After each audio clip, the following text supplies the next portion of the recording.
As dawn breaks over Johannesburg, the busiest city centre in Africa hums to life as hundreds and thousands of South Africans stream into the city to chase their piece of the golden dream. Thanks to a vibrant revitalization effort over the past couple of years, the Johannesburg CBD is the vital centre of life for the many who study, work and play there.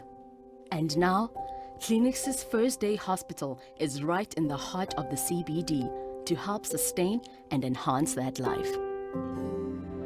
So Clinix has got the longest history in the country of providing a platform for black professionals in particular to be able to deliver care in the private sector. And our oldest hospital in the group, Dr. S.K. Matseke, has been doing this since 1985, and we have got a great experience, and we have got a large network of specialists across our facilities who are highly skilled in the different disciplines of medicine. We are really in a very good position to be able to make those skills and expertise available to the communities and the people who work and live in and around the Joburg CBD. For more than 30 years, the Clinix Group has been striving to identify opportunities and meaningful ways to pay tribute to our founding fathers, who epitomized the concept of black excellence from the start. And it is in tribute to these visionaries that this hospital is named after the astute businessman and legal expert, Dr. G.M. Bike. Dr. Bike was, to me, he was very, very special. From the home front, he was my father's best friend. And there would never be any important occasion happening at home without Dr. Bike being there. So he's always been there. At some stage in my life, I went through difficult times. He was there for me. You know, when I went through my difficult times, he was there to listen to me. When he went through his difficult times, when he had cancer, I was there to look after him. So I've got that special relationship with him.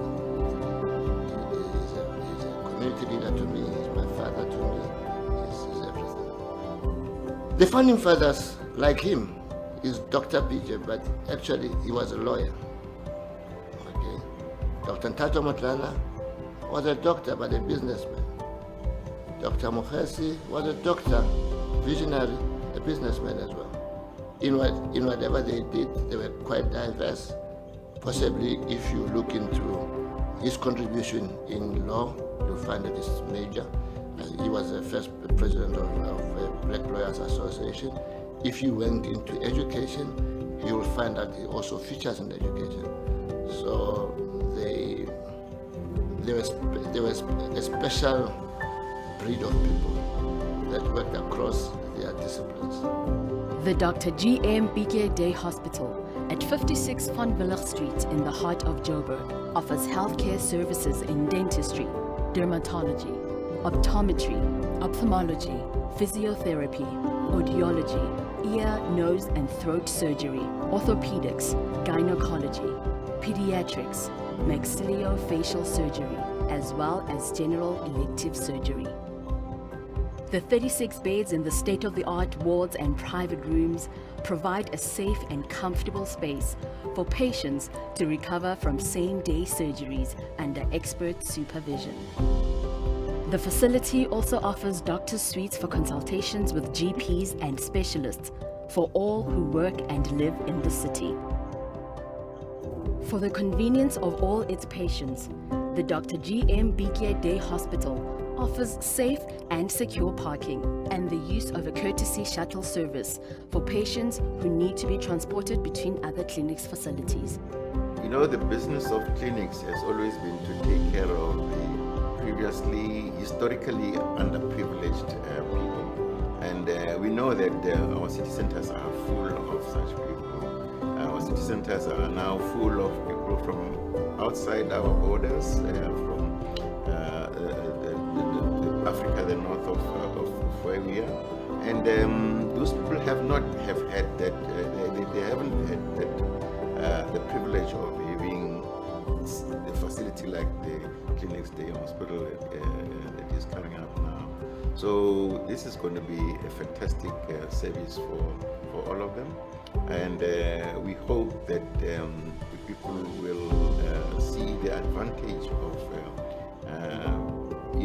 being serviced close to where they are. I think that's the whole idea of clinics, to serve people closest to where they live. It is this ethos of excellence that provides a haven of healthcare for the denizens of Africa's busiest city. The Dr. GMBK Day Hospital at 56 Van Willig Street in the heart of Jozi is open to all every day of the week from 7 a.m. to 5 p.m. and welcomes all medical aids. And it serves as a fitting memorial to a remarkable man who dedicated his life to excellence.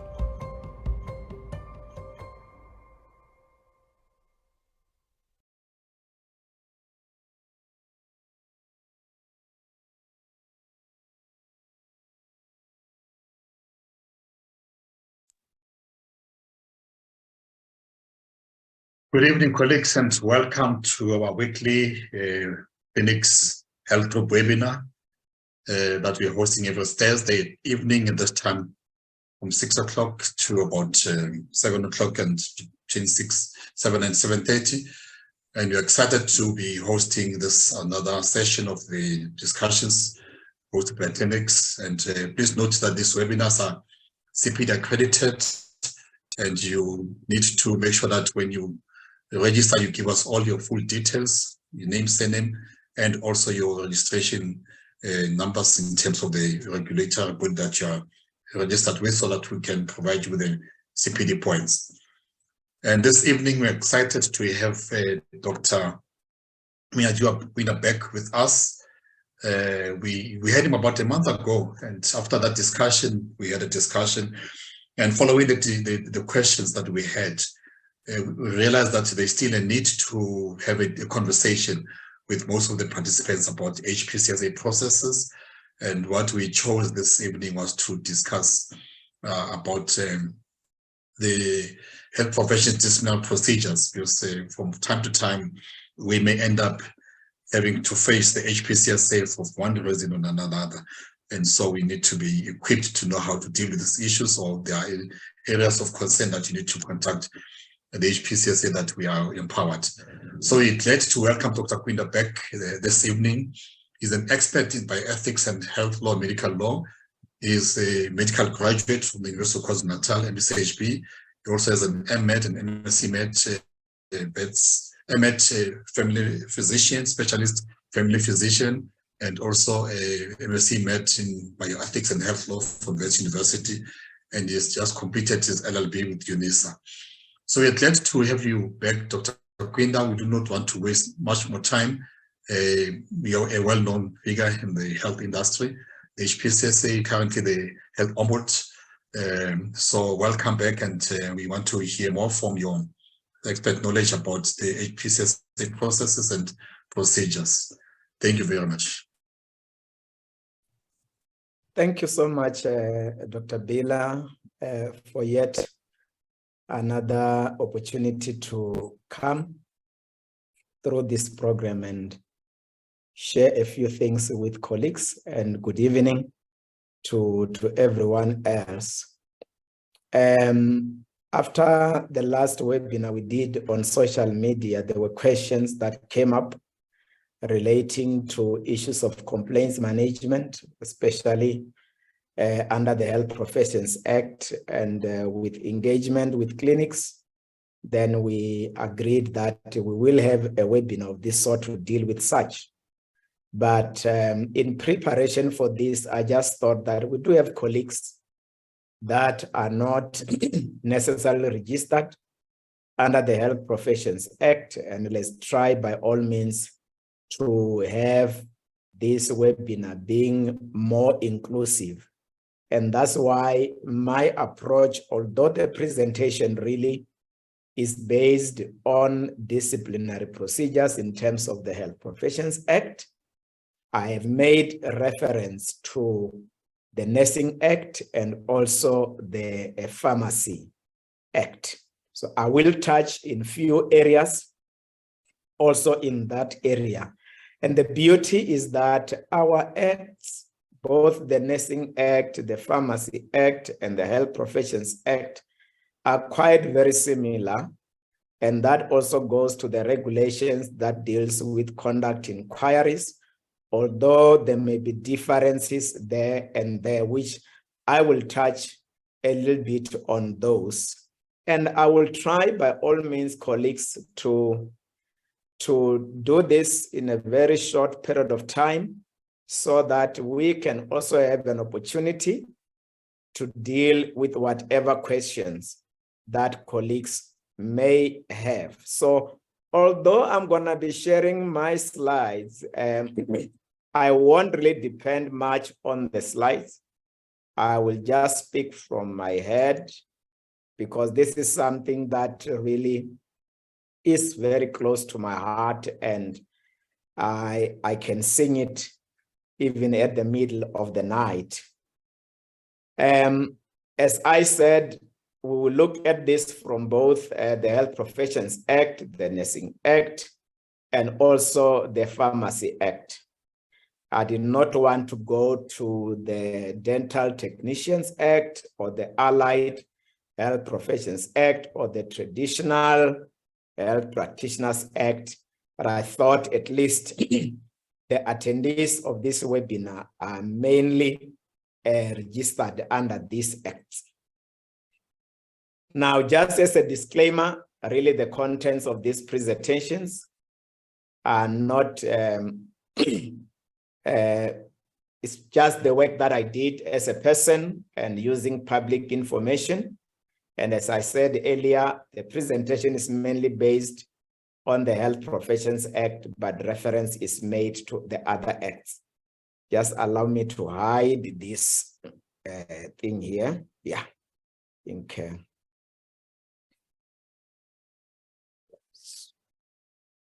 Just need to get this right in terms of moving my slides while I'm not obstructed. Oh. Can I ask colleagues to please switch off your videos? It's quite very helpful.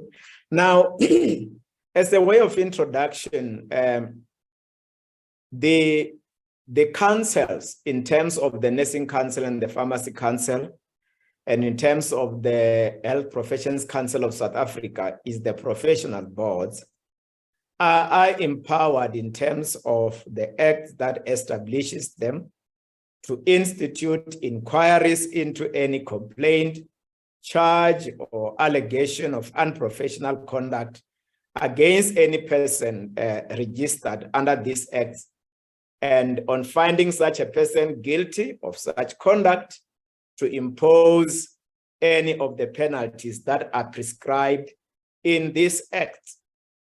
And both these councils are empowered to make rules specifying the acts of omission in respect of which the professional board or the councils may take disciplinary steps. And of importance on this point, colleagues, to note is that the rules are published in the Government Gazette as ethical rules of conduct for practitioners, therefore making these rules to have a status of law and enforceable. Now, in terms of the Pharmacy Act, what is quite very interesting, Section 41(2) of the Act even states that no rule or amendment or withdrawal of the rule shall be of force and effect until approved by the minister and published in the Gazette. Now, this becomes very critical as general knowledge to all of us to say, although there may be amendments that may be made by these councils, until those amendments are gazetted or published in the Government Gazette, they are not yet of force or effect. So they have to be published in the Government Gazette.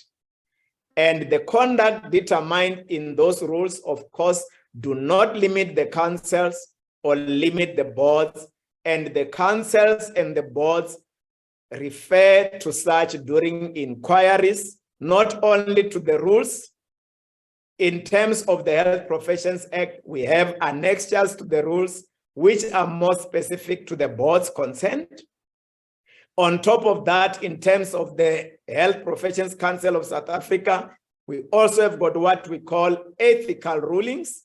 And ethical rulings in terms of law, you can even call them some case law, because that is when the boards or council make rulings on certain matters.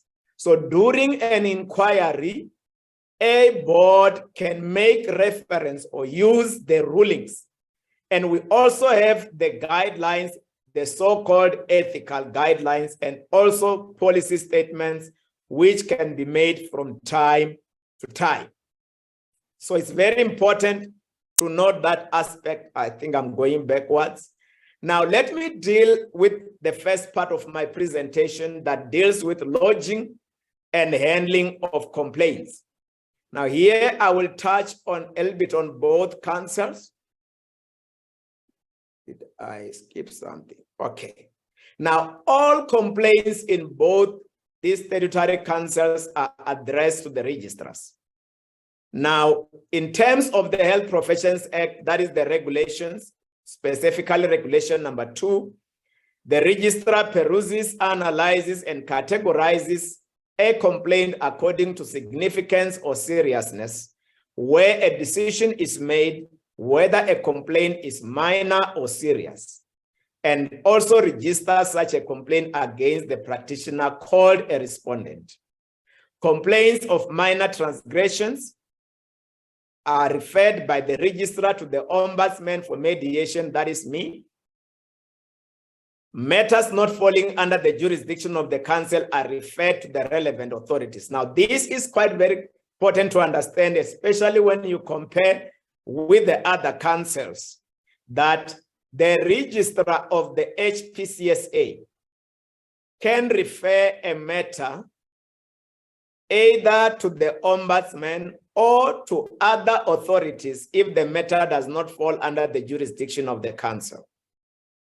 Now, and where complaints are of a serious nature, the registrar refers that complaint to the preliminary committee of the boards for a preliminary inquiry. Now, something very interesting with the Pharmacy Act is that the Pharmacy Act, especially the regulations, empowers the registrar when receiving the complaints to make a determination if the complaint constitutes prima facie evidence of unprofessional conduct. And the registrar of the Pharmacy Act also make a determination whether to refer the complaint for inquiry by council or even to close the matter, in which case the complainant and the respondent will be informed. Now, this you do not find under the Health Professions Act. The registrar of the HPCSA has no such powers, but the registrar of the Pharmacy Council is empowered in the regulations if he or she feels that it is not appropriate that an inquiry be held into the matter.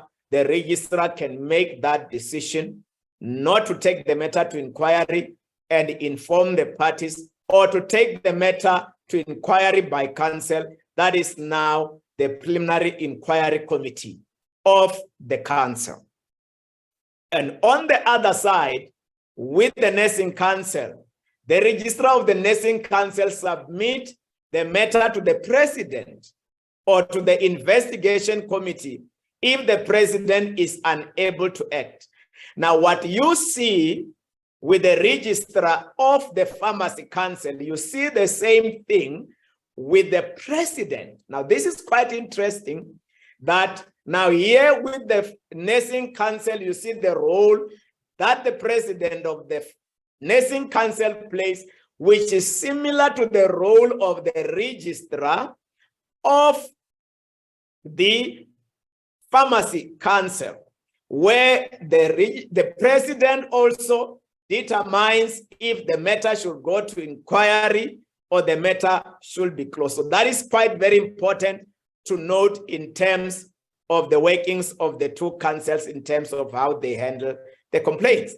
Now, a question that we need to ask ourselves, which is very critical for us colleagues to understand this evening, is who can lodge a complaint? Now, a complainant is defined in the regulations made in terms of the Health Professions Act. You do not find that definition in any other statutes under the Nursing Act or the Pharmacy Act.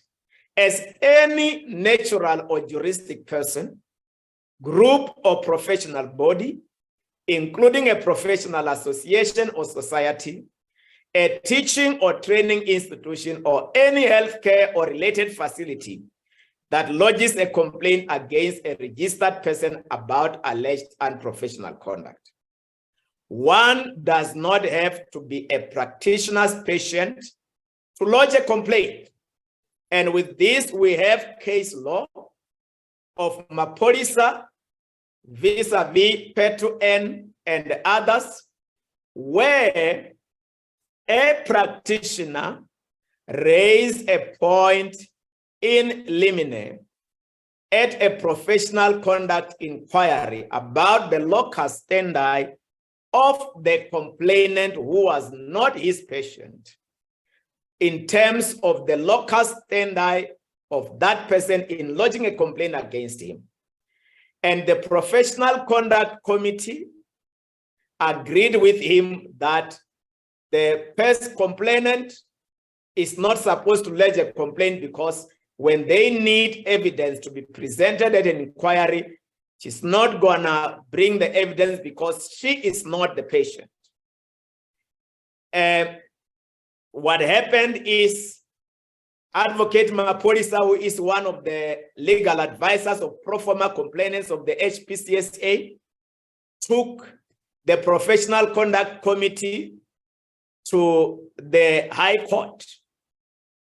The High Court agreed with the Professional Conduct Committee, and Mapolisa took the matter to the Supreme Court of Appeal, and the Supreme Court of Appeal ruled in favor of him in that the issue of evidence is separate from one being a complainant, that the issue of evidence will be dealt with at an inquiry, but the fact that somebody is not a patient to a practitioner does not prohibit them to lodge a complaint against a practitioner. Now, you need to know, colleagues, from this case law, that anyone can lodge a complaint against you as a practitioner. Now, very important, where a professional association lodges a complaint, regard should be had to the fact that members of the association cannot participate in the disciplinary processes of the case at either a preliminary inquiry level or at an inquiry level. This also is applicable in a case where an association participates in a petition that relates to the complaint. And the case that we all know, colleagues, of Basson versus Yuho and others, was basically because the South African Medical Association lodged a complaint against Dr. Basson. And Dr. Basson raised a point in limine at a professional conduct committee that certain members of the committee cannot be members of the committee because they are complainants by virtue of them being members of the association that has lodged a complaint. And we all know that Dr. Basson took this matter on until he won the case. Now, what does this mean, colleagues, is that when your association has lodged a complaint, you can't be a member of the preliminary committee of inquiry if you are a member of that association. You can't sit in a professional conduct inquiry if you are a member of that association. This is what we learn from this case law, and we need to be aware of it. The moment, and it also sent a message, colleagues, to the associations to say, if you are in an association or associations, be careful, because the moment you are involved at that level, you just preclude all your members from participating in the disciplinary processes. Determination of jurisdiction. Now, as I said earlier, the registrar of the HPCSA refers matters not falling under the jurisdiction of the council to the relevant authorities. Now, there is a case law of the Health Professions Council of South Africa in HRIF, where the court established two jurisdictional bases for the Council of Professional Boards to exercise disciplinary authority, which are registration by the practitioner concerned with the council, and also the allegations which, if proved, would constitute improper or disgraceful or dishonorable or unworthy conduct. So what it simply means in this case, the court has held that the registration status of the practitioner and the allegations, which, if these allegations are proved, will constitute unprofessional conduct, gives council jurisdiction to exercise its disciplinary powers. Now, the definition of unprofessional conduct, as this court had looked at it and said, it is quite very broad, and nothing in it supports the contention that council's jurisdiction is confined to the conduct of rendering of health services. No, so it does not mean that a complaint can only be lodged against you when you are rendering health services. In HRIF, by the way, what actually happened is that Dr. HRIF recruited his patients to invest money in his investment company that was going through financial troubles, and in doing so, that he took their money and transferred into his personal account. The company was liquidated. The investors, who were also his patients, lost their money, and they lodged a complaint against him with the HPCSA. He raised a point in limine to say, this has nothing to do with me being a medical profession. And the matter went to the High Court, because the Professional Conduct Committee says we have jurisdiction. He took the matter to the High Court. Judge Kumalo at the High Court agreed with HRIF. The HPCSA took the matter to Supreme Court of Appeal, and the HPCSA won the matter at the Supreme Court of Appeal. And the court also held that in some instances, a doctor-patient relationship will be the feature of alleged conduct. However, such a relationship is not a prerequisite for council's jurisdiction. Now, what we learn from this case, beloved, is now case law, is that a complaint can be lodged against you even on issues that has got nothing to do with the practice of your profession. There was a case, I think a case of Simmons versus it's Cohen versus the Pharmacy Council, where part of the complaint was that Cohen parked in somebody at the parking, and he refused to come and remove the car.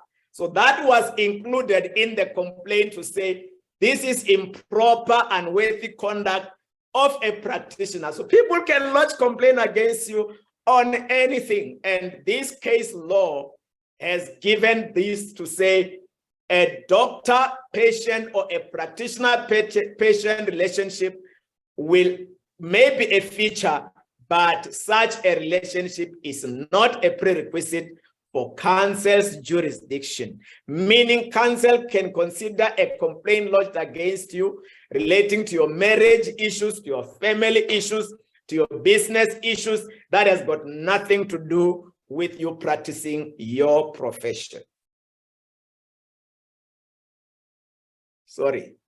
mediation of complaints by the ombudsman. Allow me just to flow because that is who I am.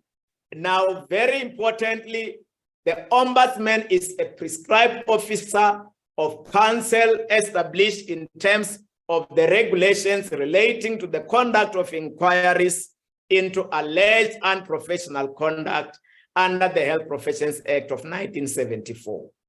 Now, the ombudsman basically in the main has been put into the complaints management system, and you only find the ombudsman under the Health Professions Act. There is no ombudsman in the Pharmacy Council. There is no ombudsman in the Nursing Council.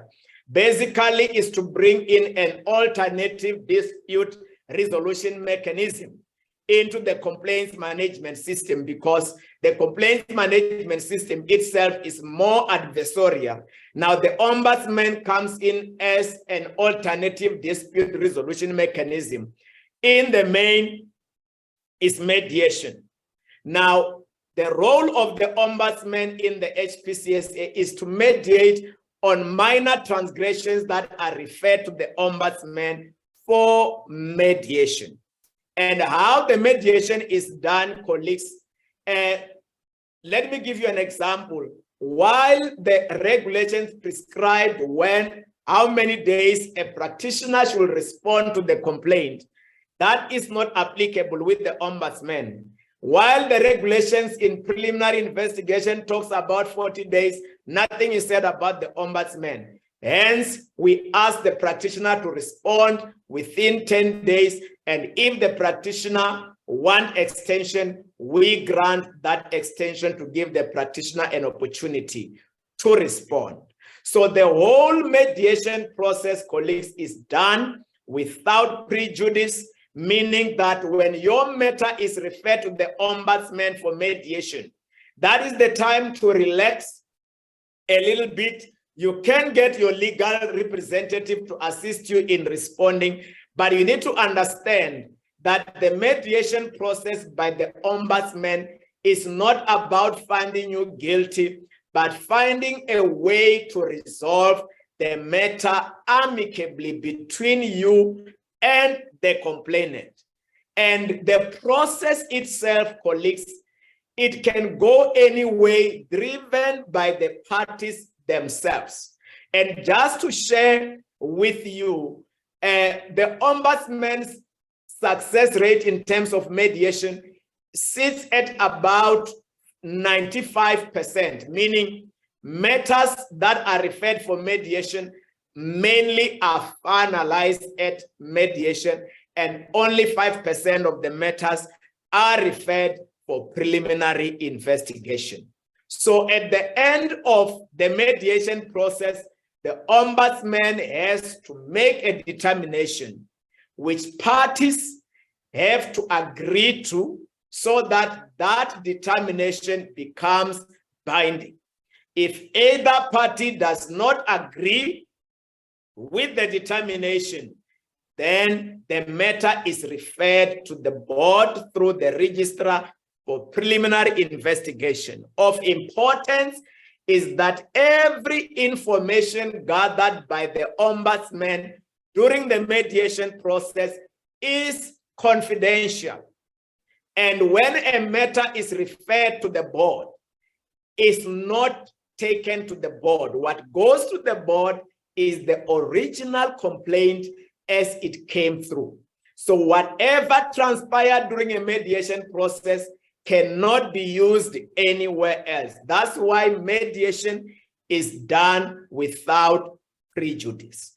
Now, colleagues, you need to understand the mediation process cannot be predicted in terms of how it can be concluded. It depends on the parties involved, and it is done as a win-win situation for both parties to find the best way to conclude the matter. And if I were to give you examples, I have resolved a matter where a practitioner insulted a patient, and it happened that this patient was involved in the relief program in KwaZulu-Natal during the floods.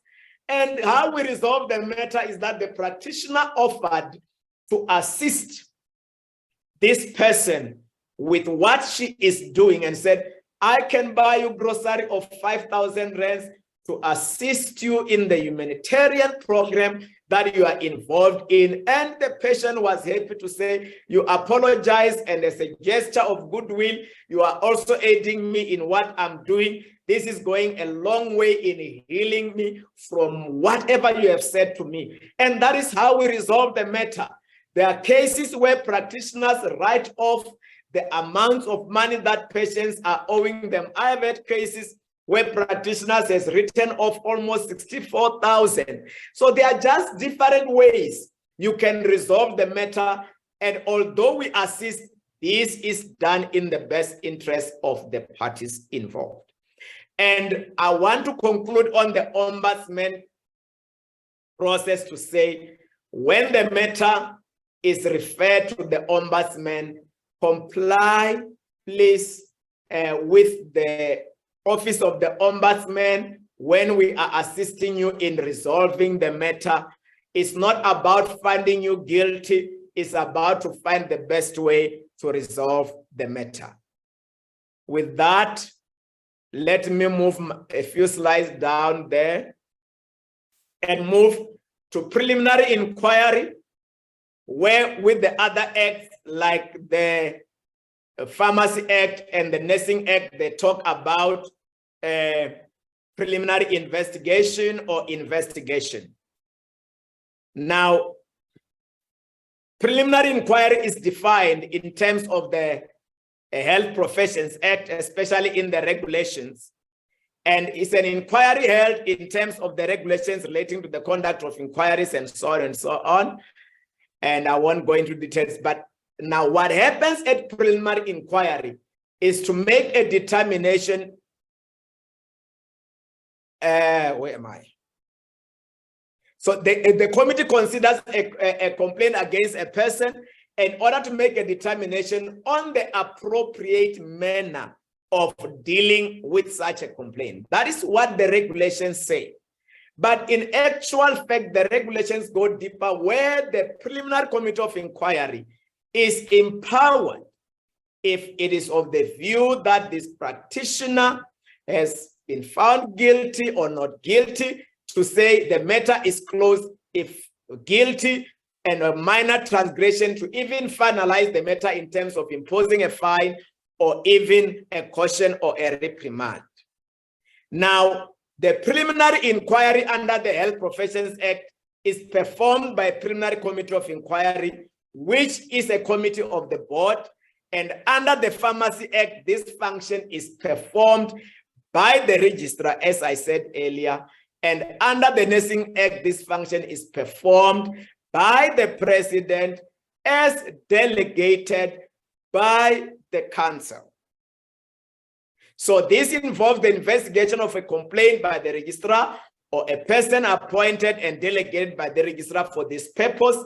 And the process followed by the committee is prescribed, as I said earlier, and I will outline that process in the slides to follow.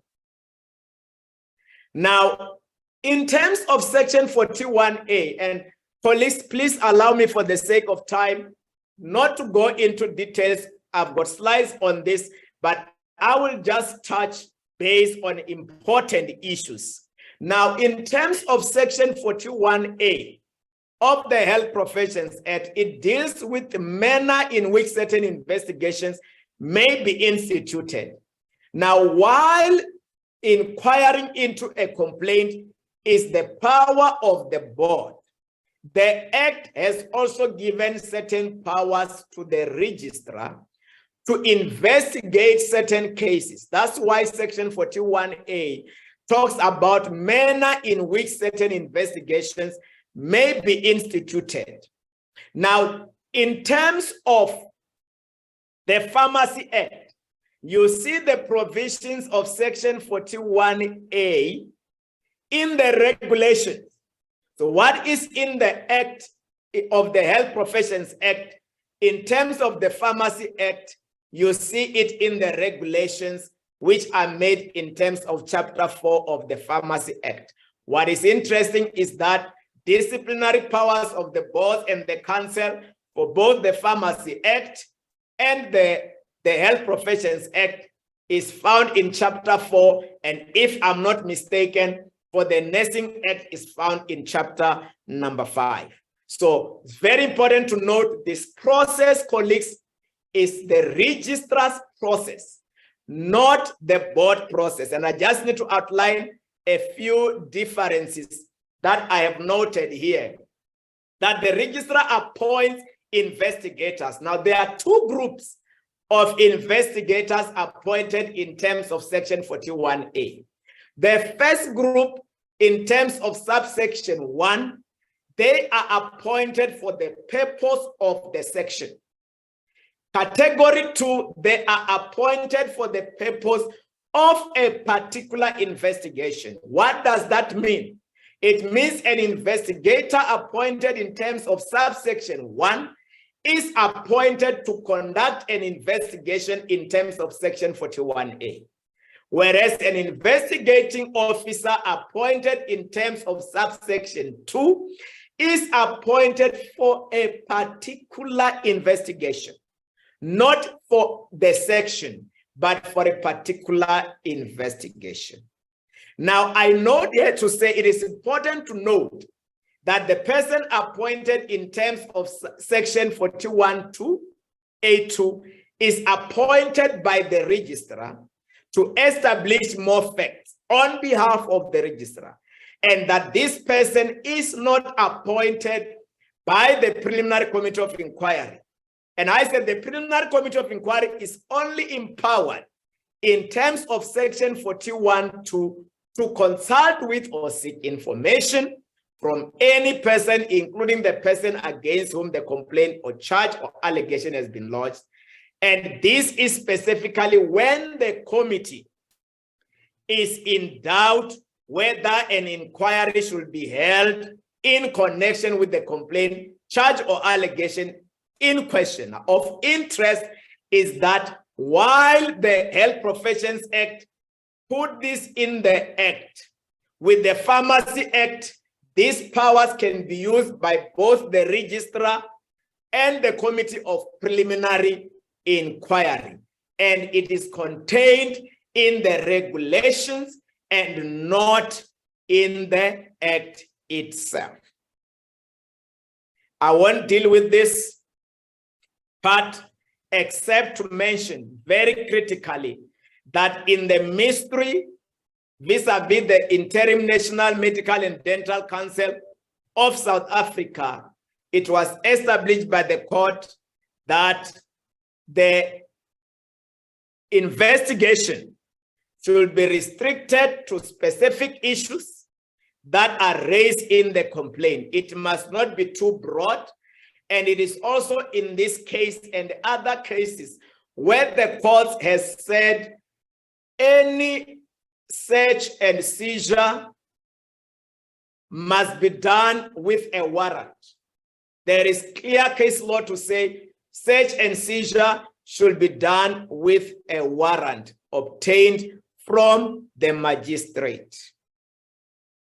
Let me pass this one now. This is about Section 41A, where also the compilation of a report is peremptory, because when a report reveals prima facie evidence of unprofessional conduct, now even when there's no complaint lodged, then their report becomes a complaint. And then it goes into the process of preliminary investigation and so on. And where the report does not reveal prima facie evidence of unprofessional conduct, now this is where, colleagues, the registrar of the HPCSA now can determine if, according to the report, there is prima facie evidence of unprofessional conduct or not. Where there is no prima facie evidence of unprofessional conduct, then the respondent will be informed and furnished with the report. Where there is prima facie evidence, the matter goes to the board for the process of the board. If it reveals prima facie evidence of impairment in terms of Section 51, then the matter will be dealt in terms of the regulations that deals with impairment. Let's now deal with the preliminary inquiry process itself.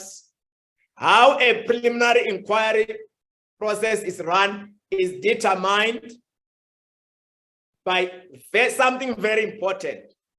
And this is the point, please, colleagues, I'm going to emphasize it, very important.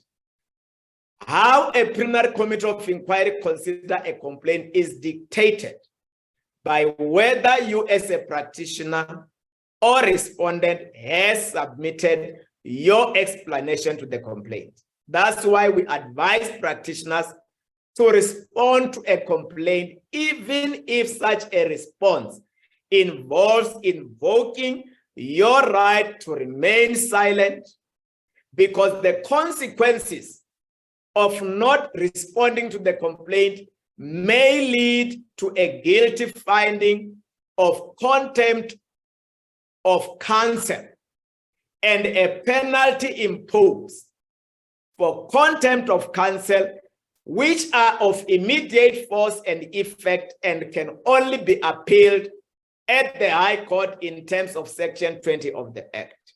What does this mean, colleagues? What this means is that while your complaint may be going on and on, you may be sitting already with a guilty finding of contempt of counsel and the penalty thereof. And when the preliminary committee of inquiry looks at your complaint, they conclude that there is nothing wrong that you have done, but you are already sitting with a guilty finding of contempt and the penalty thereof, which you can only appeal in the High Court. So the message I want to send to you, colleagues, is please respond to the complaint. Now, this is how the preliminary committee of inquiry consider the complaint. Now, what happens is when a practitioner has not submitted a response to the complaint, the committee may instruct the practitioner to come in person to the committee, and this is an instruction to explain to the committee why you did not submit an explanation. And also remind the practitioner that you may exercise your right to remain silent. Now, in terms of Regulation 4.4, the committee may hear you why you did not submit an explanation. And if they are satisfied, they may still give you an opportunity to submit an explanation and consider your explanation. But if they are not satisfied, they may make a guilty finding of contempt of counsel and impose a penalty. This may also happen if you do not appear before the committee. They may make a guilty finding of contempt of counsel and impose a penalty. Now, it is important, colleagues, to note that when the committee makes this, the matter may continue to inquiry, or the matter may be finalized if you ultimately submit your explanation to the committee. But it's very important to understand what I emphasized earlier. Try by all means to submit your letter of explanation. Now, this is when you did not submit a letter of explanation, your matter will ultimately go to inquiry because you did not respond. Further than that, I just emphasize a point here to say that when, I think it's in the next slide. Yeah. The committee may consult, I mentioned this in terms of Section 41, subsection 2 earlier, and I'm not going to repeat for the sake of time, except to mention that when you talk about Section 41, subsection 2, you need to differentiate Section 41, subsection 2, and Regulation 4.3. Section 41, subsection 2 is when you have submitted your explanation and the committee is seeking more information because the committee is in doubt whether an inquiry should be held into the matter. Whereas with Regulation 4.3, there is no explanation. With Section 41.2, there is an explanation. When you don't appear before the committee in terms of Regulation 4.3, it leads to the contempt of counsel. But when you don't appear, when the committee wants to consult with you, it does not lead to contempt of counsel, but it leads to breaching of ethical rule number 20 of defeating or obstructing the council or the board in the performance of its duties. Colleagues, please understand this. If you have submitted an explanation and you are found guilty of contempt of counsel, that decision is irregular because it cannot be if you have submitted an explanation. A guilty finding of contempt of counsel can only happen when you have not submitted an explanation. If you have submitted an explanation, you can only be found guilty of breach of ethical rule number 20 if you don't appear before the committee. It's important to know this because at the moment you submit an explanation, there will never be a contempt of counsel finding against you. So should you find it anyhow, you must know it is an irregular decision by a preliminary committee of inquiry. Now, when you have submitted an explanation, this is how the committee can finalize the matter. The committee can say, we are satisfied with your explanation, we have noted it and we accept it, and they finalize the matter in terms of Regulation 4.7, meaning they are happy with you, you have not done anything wrong. The matter is closed. You agree with me? At this point, you will be happy, but the complainant may not be happy, but the complainant can only go to the High Court to appeal the decision of the committee.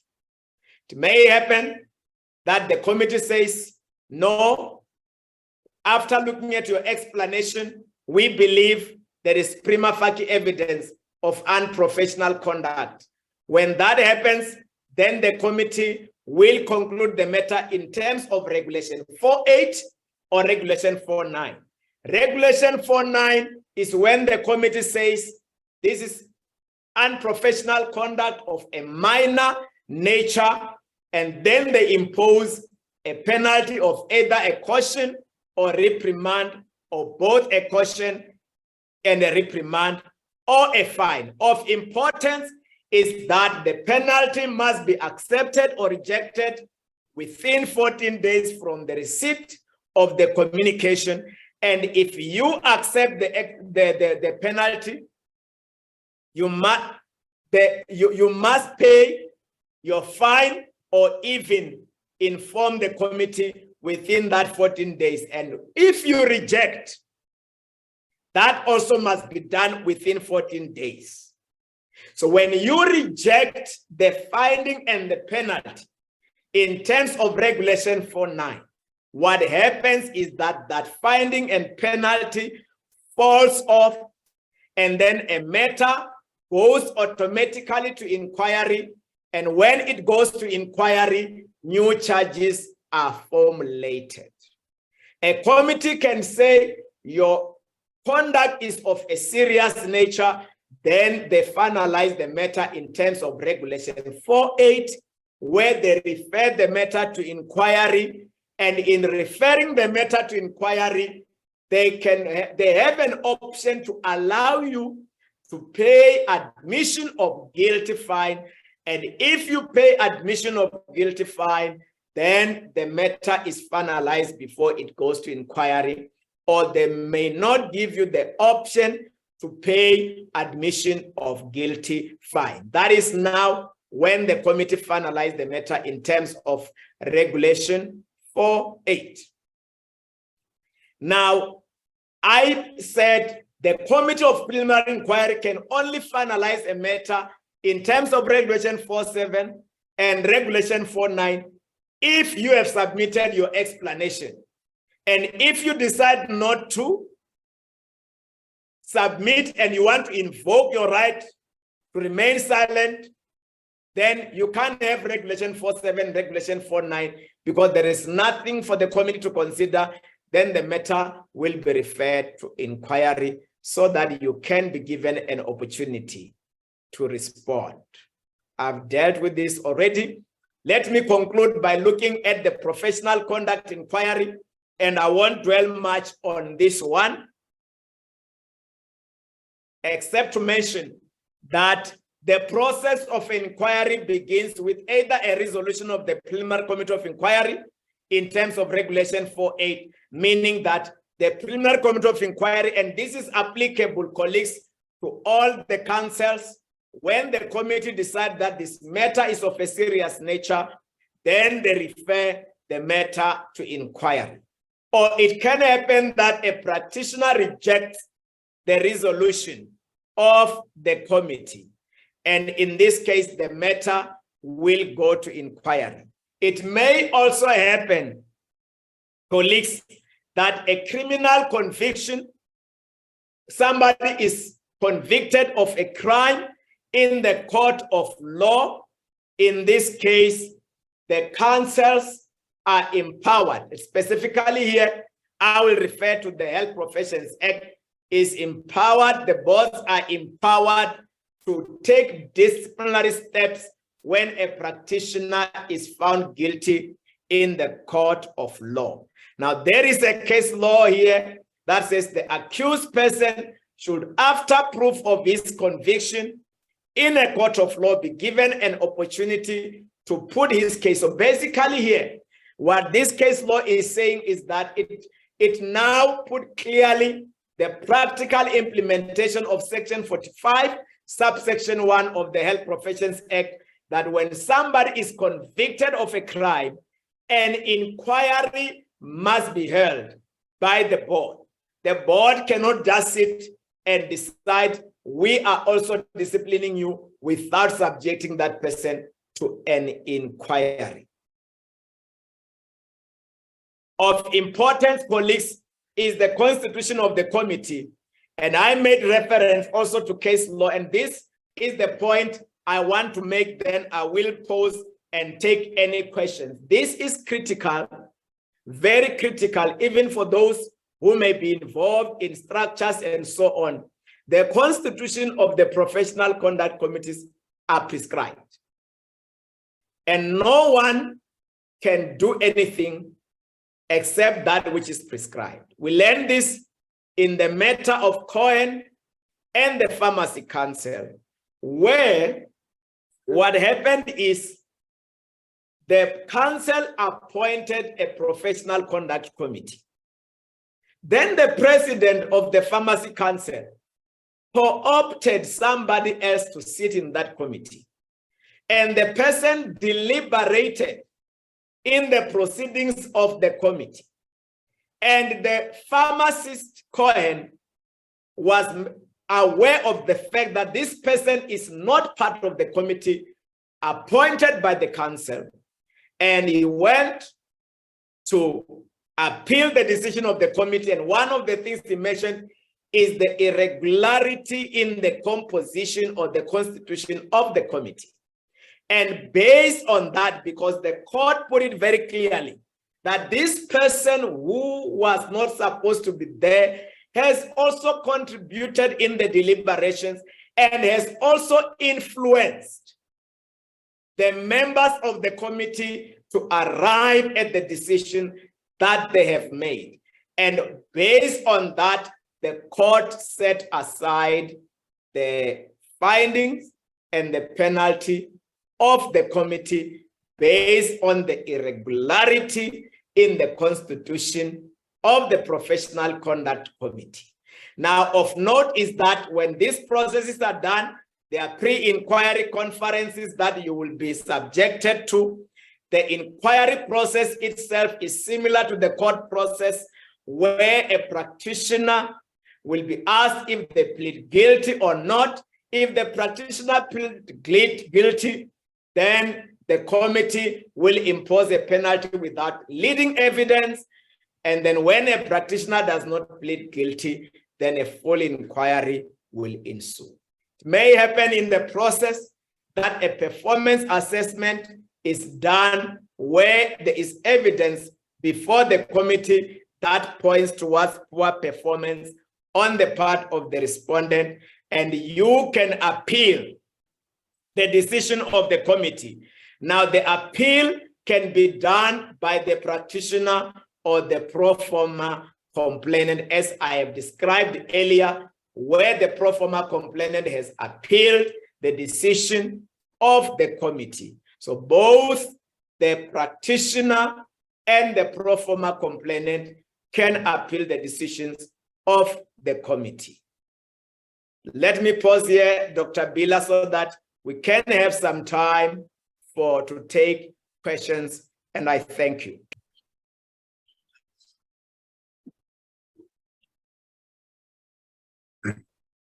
Thank you very much, Dr. Kwinda. It's quite a comprehensive presentation with a lot of detail and also examples of case law where people can learn about what has happened in several cases. Just before we take questions, just to indicate to the colleagues that these webinars, we are always recording them on YouTube. And so you can access the webinars past and present webinars on YouTube. I've posted the link, so you just copy that link, or you can even just Google webinars at Clinix at webinars, and then you can find us on YouTube. And like us on YouTube, and you'll be able to get all future recordings and past recordings. All our recordings are available on YouTube. So there's no need to ask for recordings at all. Dr. Kwinda, thank you very much. There's colleagues, you can also ask questions. You can post your questions on the chat box if you need any clarity on certain matters, or just raise your hands, and we will allow you to unmute yourself and ask a question. The first question is about, will a complainant be informed on the outcome or the progress of a complaint lodged with the HPCSA? I take it also the same applies to the Nursing Council or the Pharmacy Council for the situation. Yeah, thanks for that question. Yes, the complainant is informed of the outcome. What I know now in the HPCSA, because we are using an online system, the system itself really sends all these updates in terms of what is happening, depending on the person dealing with the matter. So complainants are also informed of the outcome of the process. Both board processes, and specifically in the HPCSA, also the ombudsman processes. Okay, thank you very much. There's a storm here, so sometimes you may not hear me or may not hear you. There's a storm here. Maybe just indicate that on the HPCSA website, at least, I don't know about the Nursing Council, colleagues can find out about cases that have been concluded about anybody. Because when cases are concluded about any practitioner, these are posted on the HPCSA website, and you can find your name. That's the case. Can you comment on that? Yes, Dr. Bella, across all the councils, let me be honest with you, colleagues, is that in fact, what we are doing on the website is because of financial constraints, because each case, in fact, and this is applicable to all the councils, each case must be published in the Government Gazette, not even on the website. On the Government Gazette, when a matter is finalized, it must go on the Government Gazette so that it becomes a public knowledge to everyone that you have been found guilty. But if we were really to publish every case in the Government Gazette, it means the annual fees are gonna skyrocket, because it's very expensive it's not free to publish in the Government Gazette. So on the website, that information is available, but the other councils have not checked if they are publishing in the Government Gazette, but the HPCSA is not publishing in the Government Gazette. Yeah, here's another question. I'm sure you've dealt with such questions before. why does the HPCSA take many years to finalize investigations while the respondent is exposed to anxiety, depression, and uncertainty while the respondent is still very actively practicing?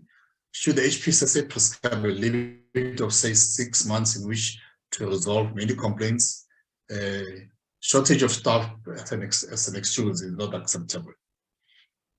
Yeah, I think there's been so much improvement now. There's been so much improvement in terms of finalization. I know in the preliminary investigation phase, they want to finalize the matter within 8 months. That is preliminary inquiry phase. And should the matter goes to inquiry, their target turnaround time is 10 months. So when you combine both, it goes to plus or minus 18 months. Where there may be delays, it may be due to some technicalities, but it does happen that in the past, we have had matters that were really dragging for many years, but that is one of the things that the turnaround project that Council embarked on in the past few years has brought improvement in that particular area.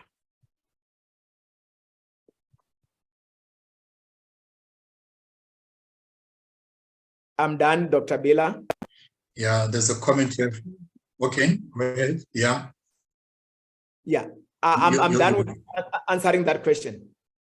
Okay, yeah, there's another, well, there's a comment from Thokozile that the Nursing Council discussed that names of health practitioners who've been found guilty and are removed or suspended from the Nursing Council register. So I think the Nursing Council does it. Then the next question is from Elsima. What is the HPCSA stance on transdisciplinary practice, especially amongst rehabilitation professionals across disciplines? I'm not sure if that's you understand that question.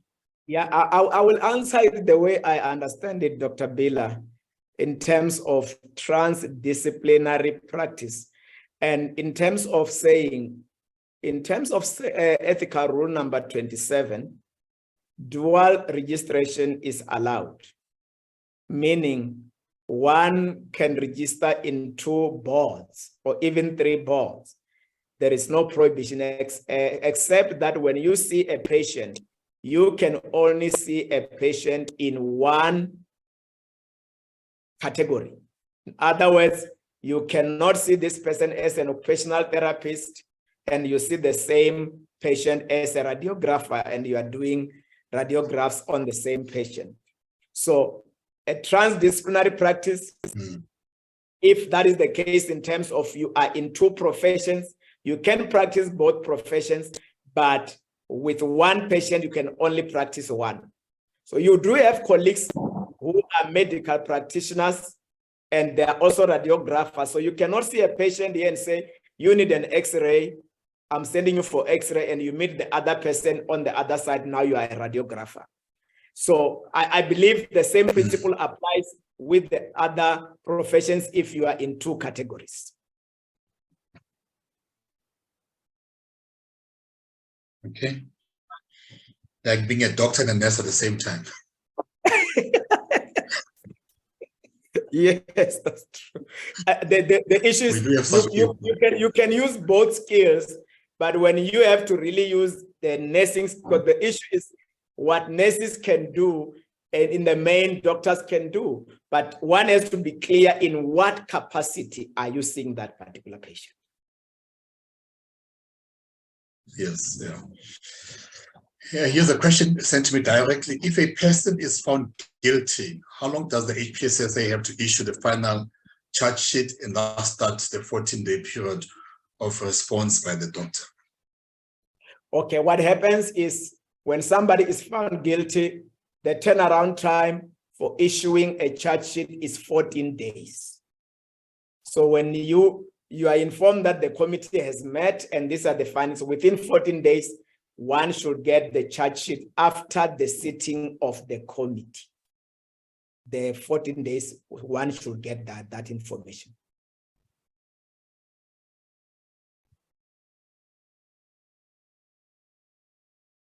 Okay.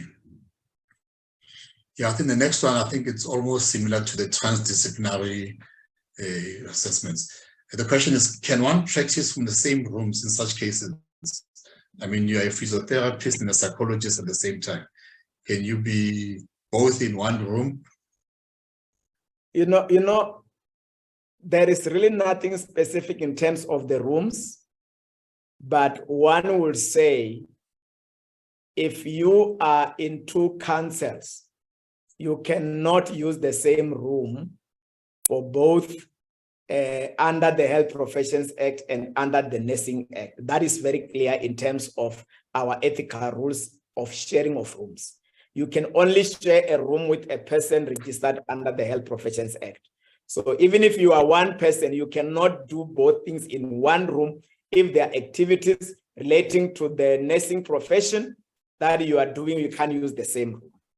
But when now you are registered with the Health Professions Act in the two professions, there is nothing that prohibits that. One can only advise that it's important that you communicate to your patient in what category that you are seeing them. But if possible, I'm saying if possible, is an advice, you separate rooms so that your patients also are not confused. I know there are very few individuals like that, but please consider using separate rooms for the dual rooms. Yeah. In terms of the ethical rules that were, I think the ethical rules that were impugned some time back, and what has come out of that, in terms of practicing these different disciplines, under one room or maybe under one office. You've got a psychologist, you've got a GP, you've got a specialist in other disciplines. The ethical rules had something to say about that in the past. Yeah, I think, Dr. Bella, you are referring to what happened after the health market inquiry, where council embarked on the process of reviewing some of the ethical rules following the recommendations of the health market inquiry. The process has gone through the public comment process, and it is not yet finalized. As I said during my presentation, only when the amendments are gazetted or published in the Gazette will they be of effect. But for now, they are still going through the process itself. So meaning we still have what we have until the new ethical rules with those amendments are published in the Government Gazette. And the next, thanks for the update, Dr. Kwinda, much appreciated.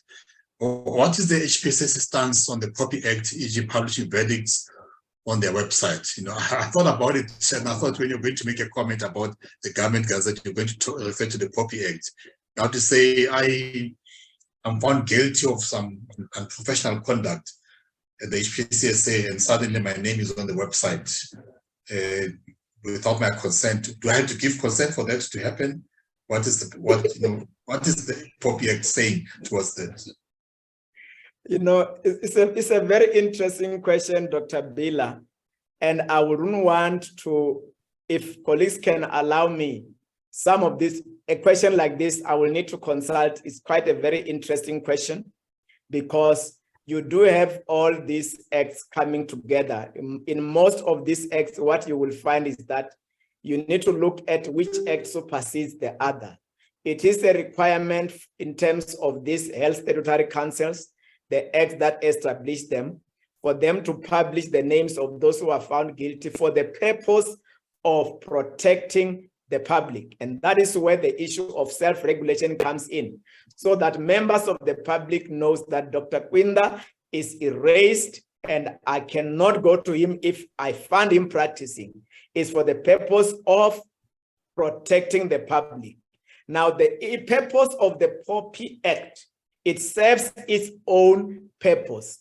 And it's the issue of the balancing of the two acts. I will say out of my head that when you look at the purposes of the two acts, you may find that for the purpose of protecting the public, which is critical in terms of the health statutory councils, that is allowed, whereas for other issues, the issue of POPI Act is applicable, but one will have to verify specifically on this question whether does it prohibit or it can make the publishing of those names to be against or contravention of the POPI Act. One will still have to establish more facts on that. Thank you. Okay, it's still a gray area. Yes. Yeah, Dr. Nana wants to know if one is found guilty of an offense and pays a fine, how long does the offense stay on the doctor's record? Okay. Very interesting one. Although if you are found guilty at a preliminary committee of inquiry or at an inquiry, that becomes a permanent record on your certificate, meaning if you need a certificate of standing, it will be endorsed. But currently, the practice is that if you are found guilty and you pay a penalty from the preliminary committee of inquiry, your certificate is not endorsed. But if that happens at an inquiry, your certificate is endorsed for life. It stays for life. Thank you.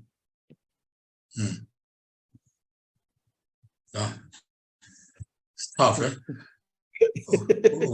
Dr. Masekome wants to know, what about being a professional nurse or a doctor running a health-related business like a health spa? Is there any ethical breach there? Are you allowed to be a doctor and run a health spa, or a nurse run a health spa? Hey, remember, colleagues, the professional acts are defined in the regulations for both professions, whether you are a nurse, whether you're a doctor or a psychologist or whoever. And I'm saying this because there is a case that was decided by the courts last year involving a head vis-a-vis the Health Professions Council of South Africa. And I will just shortly cite what actually happened in this case is that Heck, a clinical psychologist, had a company with a lawyer called Divorce Diplomats. And in this company, what they do, they help couples who are divorcing to prepare them for divorce from both a legal and a psychological point of view. So they incorporated a company in terms of the Companies Act. And they are operating it as a company in terms of the Companies Act. Now, a couple came, they paid $120,000 to go through the program. They attended the first session. And after the first session, they decided to reconcile and not go ahead with the divorce. They wanted a refund from Divorce Diplomats. And Divorce Diplomats says, no, you can't get a refund. They went to the HPCSA, lodged a complaint. The matter went to the board. The preliminary committee of inquiry considers the matter and had raised an issue that it is not the practice of the psychology profession. So what it really goes back to, and the court, in fact, set aside the decision of the committee. I mean, I do have my own views on how the court approached this matter, but I'm not going to say it here. But at the end of the day, the court said, no, what they were doing is not the practice of the psychology profession. So the most important thing, Dr. Bila and colleagues, is the things that you are doing, are they within the scope of your profession as defined in the regulations defining the scope of your profession? If they are within the scope, it means you are practicing your profession. But if they're outside the scope, you are running a business relating to something else, not relating to your profession. But it's possible that one can use the knowledge and the skills that they have to carry out that particular business. But when it involves the scope of your profession, you are practicing your profession. That is how I will respond to that question. Thank you. Okay, let me go off course now, be topical or current. Dr. Makuduma, and because I think it's a bit confusing, because when you read the newspapers or the media, it says that she was suspended by the HPCSA. Maybe clarify that was she suspended because of what she was doing, or she was suspended because to renew her registration? Yeah, hey, Dr. Bila, yeah, allow me to just deal with this matter in a very calm way, Yeah, by explaining things outside the topic that we are dealing with. Colleagues need to understand the difference between being suspended and being removed. When one is suspended, suspension is done in terms of Section 19A. When you are suspended, you cease to practice your profession or to perform the professional acts that are ordinarily performed by a person who is registered. But your registration certificate, when you are suspended for whatever reason in terms of Section 19A, is temporarily cancelled. So your registration certificate is temporarily cancelled because it can again be reinstated when the period for your suspension comes to an end, or when you apply to go back to the register. But when you are removed, others says erased. When you are removed in terms of Section 19, your registration certificate is cancelled. So what is the meaning of the two is that when you are suspended, council still have jurisdiction over you. But when you are removed, council has no jurisdiction over you. That's why the HPCSA said, although Dr. Magudumana is suspended for failure to pay annual fees, we are investigating her. So suspension, council still have jurisdiction. Removal, council does not have jurisdiction because your registration certificate is cancelled. And she was suspended for failure to pay annual fees. I hope I've answered the question, Dr. Baker.